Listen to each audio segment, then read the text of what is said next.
संकटांनी घातले घेरे किती जरी, हे असं म्हणतात छाया असू दे तुझी आमच्या शिरी. छळ मांडला इथं सगळ्याच गोष्टीचा साठूगिऱ्यांनी, कारण कुठेच उरली नाही संस्काराची शिदोरी. कामचुकारांना इथे मान सन्मान असतो, कष्टकरी मात्र मरमर कामाच्या घामात भिजतो. चुगलखोर चाटुगिरी करणाऱ्यांचा प्रभाव वेगळाच असतो, या उलट गरजवंत प्रामाणिक यांना त्रास मिळतो. कष्टकरी बोलायला कधीच घाबरत नाही, चोंबडेपणा करणारा मात्र चमचा पुढं पुढं करत राही. दिखाव्यापुरते काम करणे हा त्यांचा नियम असतो.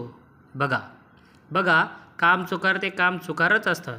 शेवटी प्रामाणिक कष्ट करणाऱ्याचे एक ना एक दिवस सोन्याचे येतात. धन्यवाद. ही कविता आवडल्यास नक्कीच माझ्या यूट्यूब चॅनलला सबस्क्राईब करा आणि लाईक करा, शेअर करा. धन्यवाद.